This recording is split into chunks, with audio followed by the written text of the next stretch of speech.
Everyone, welcome back to my channel addiction with Wangshan. तो कैसे हो आप सब? आई होप कि आप सब अच्छे होंगे। तो आइए हमारी स्टोरी क्रूर फेथ के नेक्स्ट पार्ट को स्टार्ट करते हैं। अगर आप मेरे चैनल में नए हो तो प्लीज़ मेरे चैनल को सब्सक्राइब कर दीजिए, वीडियो को लाइक कीजिए और कमेंट करके मुझे बताइए कि आपको स्टोरी कैसी लग रही है। तो आइए स्टार्ट करते हैं। लास्ट पार्ट हमने देखा था कि लेनचरेन वांग जी को मिलने के लिए युन गया था और वो सब मिलकर डिनर कर रहे थे, लेकिन गलती से वांग जी के हाथ से सूप का बोल गिर गया था और उसके बाद लेनचरेन उन्हें घूर कर देख रहा था। ये टोटली यूजलेस है, ये कुछ भी ढंग से नहीं कर सकता, लेनचरेन ने सोचा और उसकी पकड़ चॉपस्टिक पर कस गई। लेनचरेन देख सकता है कि वांग जी सबके साथ खुशी से रह रहा है, इससे चिरेन को और गुस्सा आ रहा था। डिनर के बाद सब लोग अपने कमरों में चले गए। मैडम ने जावजिशु को बुलाया। जावजिशु मैडम से एक रूम में मिला। आंट, आपने मुझे क्यों बुलाया? मैं आपकी कैसे मदद कर सकता हूँ? जावजिशु ने पूछा। तुम अच्छी तरह से जानते हो कि जब कोई गेस्ट हमारे घर आता है तो हम उसे गिफ्ट देते हैं। गुस्सू से लेनचरेन और किशन से वेनकेजिंग पहली बार मंगाए हैं। वो हमारे घर में रुक रहे हैं। ये रूड होगा अगर हम उन्हें कोई गिफ्ट नहीं देंगे। तुम्हारे अंकल किसी काम में बिजी हैं, नहीं तो मैं उन्हें इन गिफ्ट्स को लेनचरेन एंड वेनकेजिंग के रूम में देने के लिए भेज देती। लेकिन अब सिर्फ तुम हो। क्या तुम से लेनचरेन और वेनकेजिंग को एक गिफ्ट दे दोगे? मैडम ने पूछा। जावजिशु शॉक हो गया और वो अपने ख्यालों में खो गया। अगर वो मैडम के काम को इग्नोर और मना करेगा तो ये इनएप्रोप्रिएट होगा। जावजिशु ने अपने सिर को नोट किया, लेकिन वो वेनकेजिंग को फेस नहीं करना चाहता था। हाँ, जावजिशु ने जवाब दिया। मैडम ने स्माइल किया और 2 बॉक्स जावजिशु को दे दिए। जावजिशु ने हेवी ब्रीथ ली और खुद को काम किया। जावजिशु रूम से बाहर आया। मैं उस कोल्ड पर्सन को नहीं देखना चाहता, लेकिन मुझे एक गिफ्ट उसे देने होंगे। पहले मैं गुस्सू के सेक लीडर लेनचरेन को गिफ्ट दूंगा, उसके बाद मैं वेनकेजिंग को गिफ्ट दूंगा, जावजिशु ने सोचा। जावजिशु लेनचरेन के रूम के बाहर गया और डोर पर नॉक किया। जल्द ही लेनचरेन ने दरवाज़ा खोला। जावजिशु ने स्माइल किया और गिफ्ट बॉक्स लेनचरेन को दिए। ये आपके लिए है। जब कोई गेस्ट हमारे यहाँ आता है तब उन्हें हम गिफ्ट देते हैं, जावजिशु ने कहा। ठीक है, लेनचरेन ने जवाब दिया और शक की निगाहों से गिफ्ट बॉक्स की तरफ देखा। गुड नाइट, जावजिशु ने कहा और गो किया। गुड नाइट, लेनचरेन ने कहा। जावजिशु वेनकेजिंग के रूम की तरफ गया।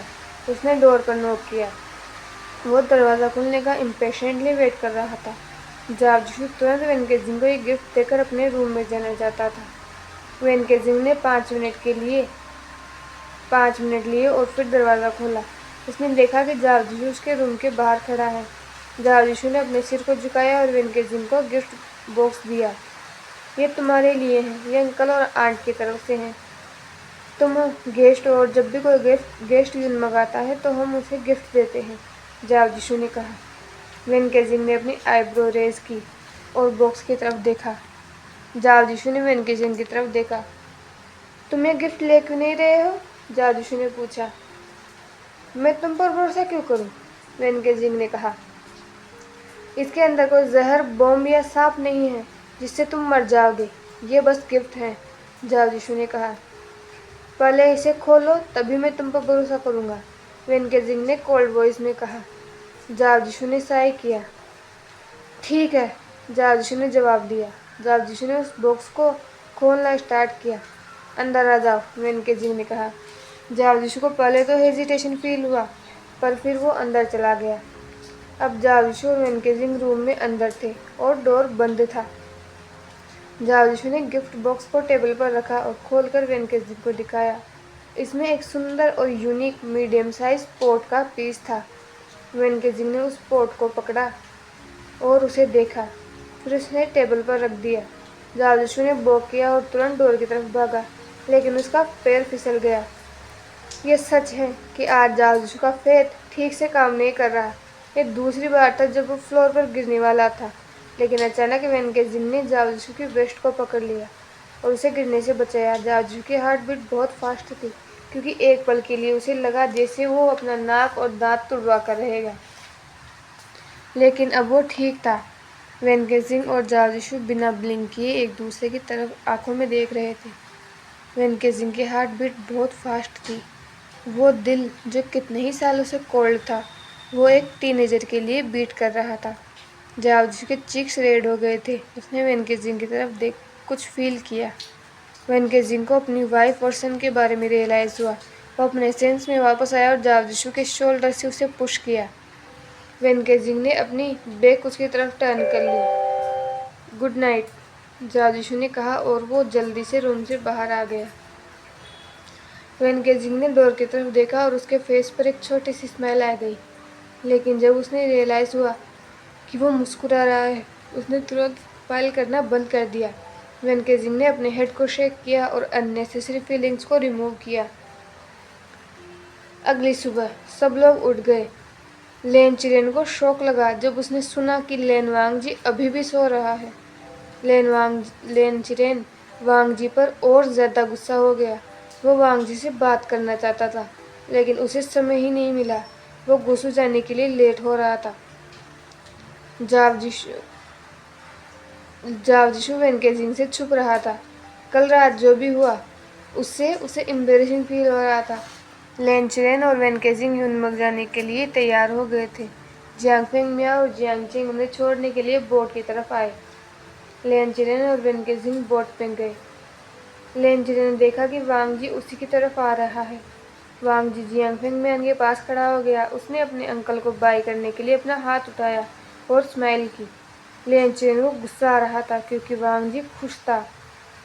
कितना बेशर्म है ये। मैं युनमक से जा रहा हूँ और ये दुखी होने के बजाय खुश हो रहा है। जब ये गुस्सा आएगा तब मैं इसे अच्छे से सबक सिखाऊंगा। लेनचिरे ने सोचा और कसकर अपनी मुट्ठियाँ बींच ली। वेइंग वांगजी के पास आया। लंजा, जीशु तुमसे मिलना चाहता है, वेइंग ने कहा। वांगजी ने स्माइल किया और साइन लैंग्वेज में उसे थैंक यू कहा। उसके बाद वो वहाँ से भाग गया। वेइंग ने स्माइल की। वेइंग ने लेनचिरेन और वेनकेजिंग की तरफ देखा। फाइनली ये दोनों जा रहे हैं, वेइंग ने कहा। ये अच्छा है, जियांगचिंग ने जवाब दिया। वेनकेजिंग और लेनचिरेन दोनों ने नोटिस किया कि वांगजी यहाँ सबके साथ फ्रेंडली है। उन्होंने कभी भी किसी को वांगजी के इतना क्लोज नहीं देखा। ये वांगजी उस वांगजी से बिल्कुल डिफरेंट है जो अपना समय लाइब्रेरी पवेलियन में पढ़ने में बिताता था। वांगजी हमेशा अपने अंकल के सामने सिंसियर रहता था और वो गुस्सू में कोई फन नहीं करता था। लेकिन लेन वांगजी युनमग आकर बिल्कुल बदल गया है। अंकल, ये अजीब है, वेनकेजिंग ने कहा। क्या? लेनचिरेन ने पूछा। लेन वांगजी, मैंने उसे गुस्सू में कभी भी हंसते, मुस्कुराते और भागते नहीं देखा, लेकिन यहाँ उसने बहुत सारे दोस्त बना लिए हैं। वो अपने दोस्तों के साथ मज़े करता है और ख़ासकर जावजिशु के साथ, वेनकेजिंग ने कहा। और उसने जब जावजिशु का नाम लिया तो उसे कुछ डिफरेंट फील किया। तुम सही कह रहे हो, मैंने भी नोटिस किया, लेनचिरेन ने कहा। अगर उन्होंने वांगजी को हमारे खिलाफ भड़का दिया तो? वेनकेजिंग ने पूछा। उसे मैं देख लूँगा। मैं वांगजी के इनोसेंस का किसी को फ़ायदा नहीं उठाने दूंगा, लेनचिरेन ने अपने दांतों को पीसते हुए कहा। वो बोट लोटस पियर से बहुत दूर चली गई। वांगजी को युनमक जियांगसेक में 3 वीक्स हो चुके थे। वांगजी खुश था।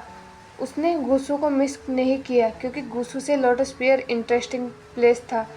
वांगजी ने अपने ब्रदर लेंचचेन को मिस किया। वो उसे लेटर लिखता था और लेंचचेन भी उन लेटर्स का जवाब देते थे। एक दिन मैडम यू की बचपन की दोस्त उनसे मिलने युनमग आई। उसका नाम दाई था। दाई लोटस पियर में आई और उसने देखा कि मैडम यू हॉल में बैठी है। मैडम यू 2 साल बाद अपने दोस्त को देखकर खुश हो गई। एक सर्वेंट ने उन दोनों को टी सर्व की। दाईवेन ने अपने हाथ मैडम यू के हाथ पर रखा। यू, इन 2 सालों में मैंने तुम्हें बहुत मिस किया। कैसी हो तुम? और तुम्हारे हस्बैंड कहाँ हैं? दाईवेन ने पूछा। मैंने भी तुम्हें बहुत मिस किया। मैं ठीक हूँ और मेरे हस्बैंड किसी काम में बिजी हैं, मैडम यू ने जवाब दिया। फिर वो दोनों अपने बचपन के बारे में बातें करने लगी। उसके बाद उन्होंने अपनी शादी के बारे में बात की। यू, तुम लकी हो, तुम्हारी शादी उस पर्सन से हुई जिससे तुम प्यार करती हो, दाईवेन ने कहा। थैंक यू, मैडम यू ने जवाब दिया। मेरी शादी अरेंज मैरिज थी, लेकिन अब मेरे और मेरे हस्बैंड के बीच बहुत प्यार है, दाइविन ने कहा। वैसे चेंग कहाँ है? उसने पूछा। वह विभूषण के साथ स्टूडेंट्स को स्वॉर्डमैनशिप सिखा रहा है, मैडम यू ने कहा। विभूषण? क्या वो अब भी तुम लोगों के साथ रहता है? उस घटिया औरत का बेटा। तुम उसे कैसे सहन कर लेती हो? वो चांग से सेनन का बेटा है। क्या तुम भूल गई कि उसने तुम्हारे हस्बैंड को मैनिपुलेट करने की कोशिश की थी? यहाँ तक कि पहले तुम्हारे हस्बैंड को उस पर क्रश था, लेकिन जब से उसने तुमसे शादी कर ली है, तुम्हें तुम्हारी खुशियाँ मिल गई। तुम विभूषण को तुम्हारे घर में कैसे रहने दे सकती हो? वो अब तुम्हारा बेटा नहीं है, दाइवेन ने कहा। मैडम यू ने एक सीरियस फेस बना लिया। उनके फेस पर गुस्सा साफ देखा जा सकता था। मैडम यू ने उस चाय के कप को टेबल पर रखा और गुस्से से दाइवेन की तरफ देखा। मैं कुछ नहीं भूल सकती, मैडम यू ने अपने दांतों को पीसते हुए कहा। दाइवेन ने स्मित किया और वो मैडम यू के और पास चली गई। उसने उसको कंधों पर हाथ रखा। यू, सिर्फ मैं तुम्हारी समस्या को समझ सकती हूँ। मुझे लगता है जियांग फेंग म्यान उस औरत को आज भी याद करता है जब भी वो विभूषण की तरफ देखता है, क्योंकि विभूषण चांगसे का बेटा है। मुझे तुम पर दया आती है। तुम ये कैसे बर्दाश्त कर सकती हो कि तुम्हारा पति अभी भी उस औरत को याद करता है? तुम बहुत भोली हो यू, दाइवेन ने कहा, और वो थोड़ी रुकी। अब मैडम यू याद करने लगी कि जियांग फेंग म्यान विभूषण को मुसीबत से बचाते हैं। क्या ये नहीं हो सकता कि वूशियान फेंग म्यान का ही बेटा हो?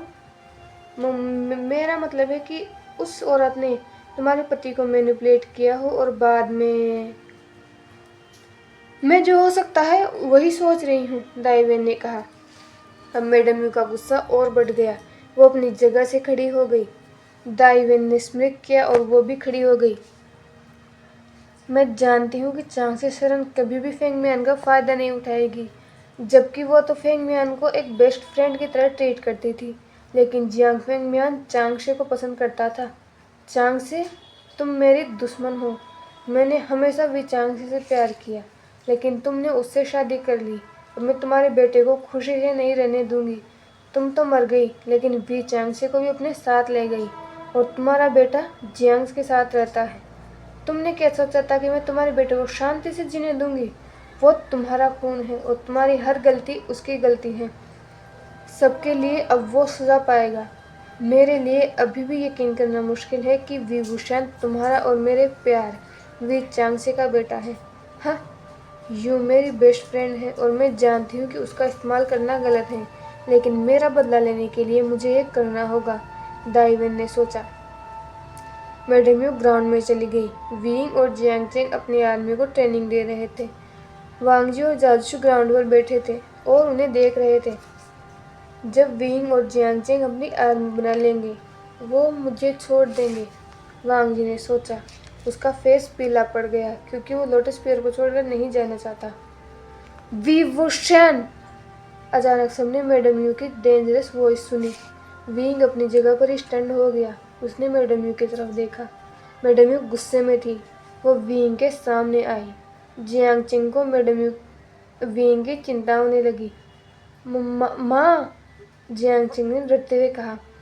चुप रहो, मैडम यू ने जियांगचेंग को डांटते हुए कहा। जियांगचेंग ने अपने सिर को झुका लिया। विंग डर गया और सोचने लगा कि इस बार उसने कौन सी गलती कर दी। पर इससे पहले कि विंग कुछ याद कर पाता, मैडम यू ने अपनी ज़ेडियन निकाली और विंग पर अटैक कर दिया। आंट! विंग दर्द में चिल्लाया और ज़मीन पर गिर गया। वांगजी, जाविशु और जियांगचेंग मैडम यू के इस अचानक के बर्ताव से शॉक हो गई। ये सबके लिए नॉर्मल था, विंग को मैडम यू से सजा लेते देखना। फिर भी सभी लोग चिंतित थे। वांगजी बहुत ज़्यादा वरिष्ठ था। उसने जाविशु की तरफ देखा। मैडम यू ने अपनी ज़ेडियन से विंग की पीठ पर वार किया। दाइवेन ने गर्व से अपना सिर उठाया और कॉर्नर ऑफ आई से विंग को देखने लगी। माँ, आप वुशियान को क्यों मार रही हो? जियांगजिंग ने पूछा। मैडम यू ने उसे घूर कर देखा और फिर उसे इग्नोर करके विंग की पीठ पर मारने लगी। हर एक वार के साथ विंग दर्द से करा रहा था। वांगजी के हार्ट में पेन होने लगा। उसकी आंखें नम हो गई। उसने जावजूस के हाथ को कसकर पकड़ लिया। वांग जी को नहीं पता कि उसे कैसे रिएक्ट करना चाहिए। बास्टर्ड विभूषण, मैडम यू चिल्लाए और फिर से उसे मारना स्टार्ट कर दिया। ये वार बहुत स्ट्रांग थे। विंग दर्द से करा रहा था। विंग की वो पेनफुल वॉइस पूरे लोटस पियर में गूंज गई। जब लोगों ने विंग की दर्द भरी आवाज़ सुनी तो सबने अपना काम करना बंद कर दिया। आंसू की एक बूंद विंग के गालों से बह गई। मैडम यू ने फिर से अपना हाथ उठाया। वो जीडियन से विंग को मारने ही वाली थी, लेकिन वांग जी ने अपना गुचिन निकाला और जीडियन पर वार कर दिया। उसने विंग को जीडियन के वार से बचा लिया, नहीं तो उसकी हालत और ख़राब हो जाती। मैडम यू ने गुस्से से वांग जी की तरफ देखा और वांग जी भी मैडम यू को ही घूर रहा था। वांग जी विंग की तरफ भागा। तुम्हारी हिम्मत कैसे हुई? मैडम यू वांग जी पर चिल्लाए। विंग अपनी ब्लरी विजन से वांग जी की तरफ देखता है। विंग और एक शॉर्ट स्माइल उसके फेस पर आ जाती है। जियांगजेंग और जावजिशु भी विंग की तरफ आ गए। वो सभी उसे पकड़ने लगे। वांग जी और जियांगजेंग ने विंग के हाथों को अपने गले में डाल लिया। तुम उसे यहाँ से नहीं ले जा सकते। इस बास्टर्ड को पनिशमेंट की जरूरत है, मैडम यू ने कहा। यू! अचानक मैडम यू और सभी ने जो ग्राउंड में खड़े थे उन्होंने जियांगफेंग मियान की गुस्से से भरी आवाज़ सुनी। जियांगफेंग मियान तुरंत वहां आए और उन्होंने विंग की हालत देखी। वुशियान, जियांगफेंग मियान ने दर्द भरी आवाज़ में कहा। जियांगफेंग मियान मैडम यू के पास गए और उसका हाथ पकड़ लिया। जियांगफेंग मियान मैडम यू को वहां से ले गई। मेरा हाथ छोड़ो, मैडम यू ने कहा। जियांगफेंग मियान बहुत गुस्से में थे। वो मैडम यू को उनके कमरे में ले गए। दाइवेन को संतुष्टि मिली। वो हॉल में चली गई। यू, ये सब क्या था? तुमने विंग पर वार क्यों किया? जियांगफेंग मियान ने मैडम यू को कंधों से पकड़कर गुस्से से कहा। क्योंकि विभूषण एक अनवांटेड पर्सन है। तुम उसके लिए इतना वरीड क्यों हो? तुम हमेशा उससे क्यों बचाते हो? क्या वो तुम्हारा और चांग सी सेन का बेटा है? मैडम यू ने गुस्से में कहा। जियांगफेंग मियान ने मैडम यू को एक जोर से स्लैप किया। ये पहली बार था जब जियांगफेंग मियान ने मैडम यू पर हाथ उठाया। मैडम यू का दिल टूट गया और वो अपने घुटनों पर बैठ गई। तो आज के लिए बस इतना ही। प्लीज़ मुझे बताइए कि आपको स्टोरी कैसी लगी और आई होप कि आपको स्टोरी पसंद आ रही होगी। अगर आपको स्टोरी पसंद आ रही है तो प्लीज़ मुझे कमेंट कीजिए और कमेंट कर दिया कीजिए। आजकल आप लोग बिल्कुल कमेंट नहीं करते हो। जिस ऑथर ने इस स्टोरी को लिखा है वो ऑथर भी इस स्टोरी को सुनती है, तो प्लीज़ उन्हें भी फील होना चाहिए कि उनको स्टोरी आपको पसंद आ रही है। प्लीज़ कमेंट किया कीजिए। Thank you for watching.